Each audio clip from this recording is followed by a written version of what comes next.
प्रिय किसान दोस्तों, मैं प्रेम किशोर दुबे आपका किसान साथी अपने चैनल पर स्वागत करता हूं। साथियों, मानसून की बरसात शुरू हो गई है। इसकी रुपाई का समय शुरू हो गया है। या तो किसी किसान भाई की रुपाई की नर्सरी तैयार हो गई है या एक हफ्ते के अंदर तैयार होने वाली है। मैं आज के टॉपिक में ये बताना चाहता हूं कि हम अपनी रुपाई कैसे करें, वो कौन सी बात का ध्यान रखें जिसका प्रभाव हमारी रुपाई पर जाकर के पड़ेगा, जिससे मेरी यील्ड बढ़िया आएगी। आज के वीडियो इसी टॉपिक पर है, ध्यान से सुनिएगा, बहुत महत्वपूर्ण वीडियो है। यदि आपने इसको अपनाया तो आपके लिए बेस्ट होगा। किसान भाइयों, रोपाई के दौरान सबसे पहला ध्यान आपको ये रखना चाहिए कि जो नर्सरी से बेरन को जिसको बोलते हैं हमारे यहाँ, नर्सरी से उखाड़ रहे हैं उसको, उस समय उनकी जड़ें बहुत ज्यादा टूटती हैं। यदि वो टूट रही हैं तो उसको ध्यान रखें। हाथ से बढ़िया उखड़ जा रही है तो बढ़िया है, नहीं तो उसमें खुरपी का प्रयोग कर लें और उसको ठीक से उखाड़ें। आपको ध्यान देना होगा, नहीं ध्यान देंगे, लेबर आपके लिए इतना ध्यान नहीं रखती है। उसने उखाड़ा, उसमें मिट्टी लगी रहती है और उसको हम देख नहीं पाते। उसको उखाड़ दिया, गट्ठी बनाई और रख दिया। आप एक गांठ को उठा के पानी में धुलिए, धुलने के बाद उनको व्यूर करके अलग अलग करके देखिए कि एक उसमें 500 पेड़ है, 300 पेड़ हैं, तो उसमें कितनी की जड़ें साबुत हैं। बिल्कुल जड़ अगर एकदम टूट गई है ऊपर से, स्टेम जहां पर होता है, गांठ भी होगी तो भी उसमें जड़ें फूट जाती हैं। लेकिन अगर उसकी वो जो गांठ है, ऊपरी तना और जड़ के बीच में गांठ होती है, अगर वो भी टूट गई है तो ऐसा पौधा बेकार हो जाएगा, फिर उसमें टेलरिंग, उसमें जड़ आएगी ही नहीं। तो इसलिए आपको ये पहला ध्यान देना है कि हमारी रुपाई के ही समय नर्सरी से जड़ें उसकी टूटनी नहीं चाहिए। दूसरी सावधानी ये ध्यान रखना है कि हम जो भी, चाहे हमारी नर्सरी थोड़ी बड़ी हो गई हो या छोटी भी हो, लेकिन उसकी ऊपरी पत्ती जो ऊपर से 1 इंच की है उसको हम काट दें। रोपाई करते समय किसी रापा से, किसी चक्कू से, किसी कुल्लरी से, किसी भी धारदार हथियारों से लकड़ी पर रख करके उसको हम काट दें। उसके जो ऊपरी होते हैं, नोक होती है, उस पे बहुत सारे बैक्टीरिया, बहुत सारे जीवाणु बैठे होते हैं। कैसे बैठते हैं, क्यों बैठते हैं? क्योंकि हमारी नीचे की धरती में पानी भर जाता है, पानी भरा रहता है, तो ये जीवाणु, ये कीटाणु वो उसी पत्ती के ऊपरी हिस्से पे जाके बैठे रहते हैं और हम अपने खेतों से ही उखाड़ के ले जा करके छोटी सी नर्सरी से उसको अपने खेतों में पूरे में फैला देते हैं। तो वो जीवाणु, वो बैक्टीरिया भी उसी के साथ चले जाते हैं। अगर आप उसको 2 इंच ऊपर से काट दें तो बहुत सारे रोगों को आप निकाल देंगे, उससे कोई फर्क नहीं पड़ता और बढ़िया पत्ते का विकास होगा। ये दूसरी बात का ध्यान रखना है। तीसरी बात का आपको ध्यान रखना है कि आप एक फफूंदनाशक दवा, चाहे थीरम, चाहे कैप्टान, चाहे बाविस्टीन, चाहे कार्बेंडाजिम मैंकोजेब का मिश्रण, जो भी आपके पास आसपास में उपलब्ध हो, उसको आप 100 ग्राम ले लें और उसको 50 लीटर पानी में घोल बना के रख लें एक टब में। और जो धान के गुच्छा बनाए हुए हैं नर्सरी का, नर्सरी उखाड़े गुच्छा बनाए, उस गुच्छे को उठा के उसमें डाल दें और डाल के निकाल रख दें, फिर उसको खेतों में बिखेर दें। इससे क्या होगा, आपकी नर्सरी में तुरंत जड़ें जो होती हैं वो शोधित हो जाती हैं, वो उसमें फंगस का लेपन हो जाता है। ये फंगस का लेपन जड़ों को विकसित करने में मदद करता है। इसमें निमेटोड की मात्रा, जो रोग लगता है वो नहीं लगने पाता। निमेटोड एक ऐसा खराब रोग है जो जड़ों के लिए बहुत ही हानिकारक होता है। ये मिट्टी में जाके रहते हैं जीवाणु, जो जड़ों को खाते हैं और उसमें ये चोट पहुंचा देते हैं, तो उसमें गांठें पड़ जाती हैं।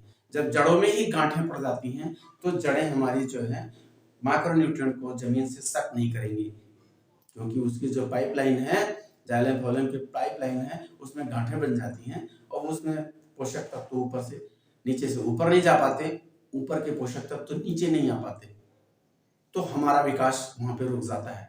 तो ये शोधित करने का ये बहुत ही बड़ा लाभ है। 100 ग्राम कार्बेंडाजिम 80 रुपए का मिलता है और 50 लीटर पानी में घोल बना दें तो 1 बीघे के लिए बहुत अच्छा होता है।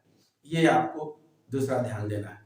तीसरा आपको ध्यान रखना है कि रोपाई के दौरान आप रोपाई करते जा रहे हैं, यदि आपके यहाँ बहुत सारे कीटाणु जमीन में हैं, जो नुकसान पहुंचाने वाले कीटाणु हैं, दीमक हैं और भी हैं, तो उस समय आप एक, मतलब फेप्रोनिल एक प्रोडक्ट है जो कई नामों से आता है, रिजेंट के नाम से आता है, रिजेंट जीआर के नाम से आता है।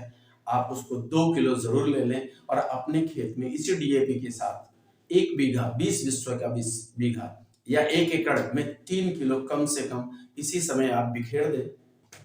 एक बात का ध्यान रखें कि आप रोपाई के दौरान जब आप फेप्रोनिल डाल रहे हैं, रिजेंट डाल रहे हैं, तो जुताई के समय इसका प्रयोग नहीं करिएगा। इसका प्रयोग जुताई, खेत की जुताई करके जब ट्रैक्टर बाहर निकल जाएगा तब आप इस दवा रिजेंट को अपने खेतों में ऊपरी सतह पर ही इसको छींट दीजिएगा, क्योंकि पहले जड़ें कमजोर होती हैं, ऊपर से ही लगाई जाती हैं, ऊपर के 2 इंच की मिट्टी में ही लगाई जाती हैं और ये जीवाणु, ये कीटाणु ऊपर आकर के इस जड़ों को नुकसान पहुंचाते हैं। तो ये जहर ऊपर की 1 इंच मिट्टी के लेयर में ही रहना चाहिए, जो आपके लिए लाभकारी होगा। अगर आप इसकी जुताई के ही दौरान इसको आप डाल देंगे तो ये मिल करके 4 इंच 6 इंच की गहराई में चला जाएगा और आपके लिए कम लाभकारी होगा। किसान भाइयों, आप ये रोपाई के दौरान आपको इस बात का भी ध्यान रखना चाहिए कि यदि हाइब्रिड प्रजाति की नर्सरी आप डाले हैं तो उसकी पौध से पौध की वर्गाकार दूरी जो होगी वो 8 इंच नाली से नाली का गैप होना चाहिए और पौध से पौध की दूरी कम से कम 6 इंच की दूरी पर होना चाहिए।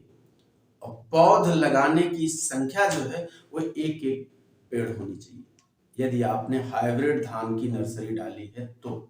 ये सबसे बहुत महत्वपूर्ण चीज थी।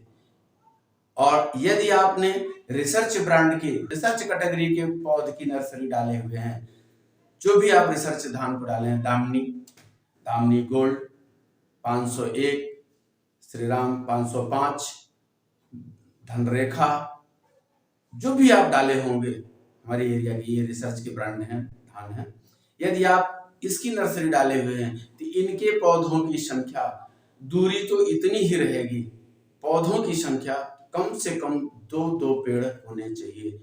3 हो जाए लेकिन ना 3 से ज्यादा हो ना 2 से कम हो। इसका प्रभाव ये पड़ेगा कि क्यों ऐसा करना चाहिए, क्योंकि हाइब्रिड धान की नर्सरी जो है वह टेलरिंग ज्यादा लेती है। रिसर्च धान की जो नर्सरी होती है उसमें टेलरिंग कम आती है।